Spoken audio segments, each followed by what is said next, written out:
Vale das Trevas.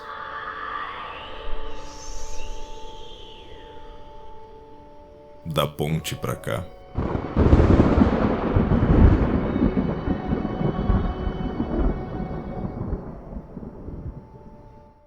Sejam bem-vindos de volta ao Vale das Trevas, a ponte pra cá. Eu sou a Vada Bacena e agora nós vamos chegar à última pessoa, último membro que sobrou do círculo de fundadores da Camarilla, que entrou aos 45 do segundo tempo para substituir o seu senhor que foi supostamente diabolizado, né? Ou diabolizado mesmo. Então, vamos falar hoje do Hadestad o Jovem. O Hadestad o Jovem, tá? Ele era considerado muito importante dentro da Camarilla, né? Tanto que até era acreditado que ele era o líder da seita, né? Até a destruição dele no Conclave de Praga em 2012. O Hadestad então teve que se disfarçar do seu senhor diabolizado, né? O outro Hadestad, que a gente chama de Hadestad o Velho, porque ele caiu sob as presas da Bruja Tyler, né? Em 1395, quando aconteceu um ataque no meio de uma reunião que era para supostamente ajustar os detalhes da criação da Camarilla. No século XV, o Hadestad o Jovem tinha algumas ações de uma companhia chamada Muscov, que contrabandeava vampiros através do Atlântico para o Novo Mundo. Hadestad usou esse método para se livrar dos bandos saqueadores do Sabá na Europa. Ou seja, né,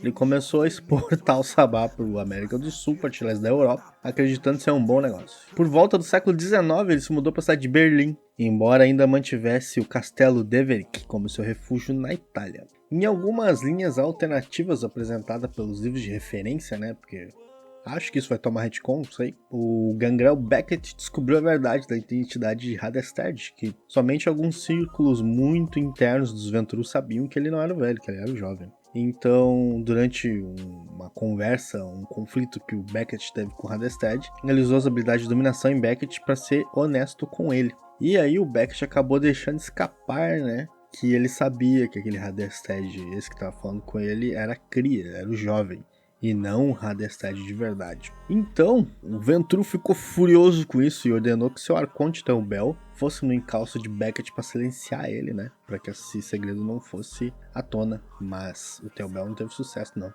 Nas vésperas da Gerena, o Hadestad acabou encontrando sua morte final quando foi morto pelo Teobel. Ele tomou um tiro a queima-roupa de escopeta no rosto, e isso acabou destruindo ele. Até porque ele estava sofrendo os efeitos do definhamento, né? Era algo que estava em um dos cenários da Gerena. Era uma praga que estava acontecendo que estava fazendo os vampiros mais velhos começarem a perder seus poderes até virarem simples humanos. E o que estava acontecendo? Para retardar esse tipo de coisa, o Hadestad estava com uma operação de escravos, no qual ele usava alguns neófitos para diabolizar esses neófitos e assim retardar o definhamento. Mas fazendo isso, ele está quebrando um conjunto de regras da Camarilla, né? Das tradições da Camarilla. E quando o Teobel descobriu isso, ele se recusou a ajudar e então ele se aliou aos Sangue Fracos em Los Angeles e também a sua líder, Jenna Cross e Beckett, para derrubar a operação de Hadestad. Então, em 2012, Hadestad encontrou sua morte final nos canos da espingarda de Teobel, ou seja, durante o... Essa é uma das versões, tá? Essa é a outra de 2012, que durante o Conclave em Praga, o ex-arconte, que o Teobel não era mais, né, acabou liderando um ataque ao clã Ventru, que estava ali, né, reunido, e com isso ele conseguiu destruir o Hadestad. E acreditam que também o Ian Peterson foi destruído nesse conclave. E esse foi o suposto destino de Hadestad, segundo o V5, né? O Teobel invadiu lá o conclave e destruiu o Hadestad o Jovem. Então é dito que o Hadestad tem um cabelo escuro, né? Com os olhos azuis e um queixo que dá pra servir até de régua, de tão reto que é. E ele tem uma aura muito intimidadora, que é difícil ficar perto dele e encarar ele por muito tempo. Com maldição de clã, ele tem uma preferência por vitae, né, por sangue, daquelas pessoas que seguem a vida militar ou viveram a vida militar. Ele tem desprezo por aqueles que não têm experiência em combate real. É dito também que o Hadestad é muito arrogante, né? Ele foi um membro muito arrogante, né? Não era um cara muito, como é que eu vou dizer, muito legal, entre aspas. Ele não era um cara muito fácil de lidar com ele era realmente arrogante e ele acreditava que o respeito devia ser concedido àqueles de posição superior, né? Só que como ele estava na posição mais elevada da Camarilla, tipo, então todos deviam respeitar ele e não devia respeitar ninguém, né? Malandrinho esse Hadestad. Mas ele percebeu, né, que durante a convenção dos espinhos, apesar dele não gostar nem um pouco de anarquista e muito menos de humanos, que ele tinha que ser um pouco mais ponderado, né? Um pouco mais contido para conseguir fazer que a Camarilla tivesse a sua harmonia, né? Que a Camarilla conseguisse cooperar entre si, porque ninguém ia querer ficar com um cara que, além de arrogante, era muito chato, querendo controlar todo mundo e a seita. Então ele teve que ser um carinha um pouquinho mais comedido nessa época da construção da seita. A questão do Hadestad, tá?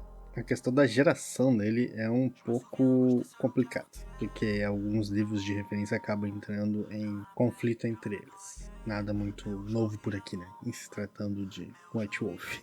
Tem alguns livros que dizem que ele era de quinta geração, outros estão dizendo que ele era de sexta. Mas, levando em conta que a cria dele, o Iapterzon, é de sétima, então acreditamos sim que Hadestad era da sexta geração e que o velho era da quinta geração. Então tem algumas teorias ali, né?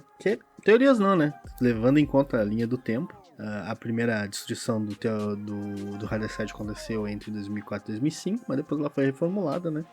E na linha do V5, isso aconteceu em 2012, no Cônclave de Praga, onde o Theobald desceu além de todo mundo.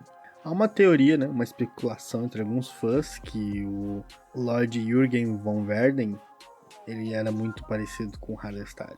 Então, que talvez ele tenha assumido a identidade do Hadestad jovem e que o velho compeliu o outro a se passar por ele. Até logo e até mais.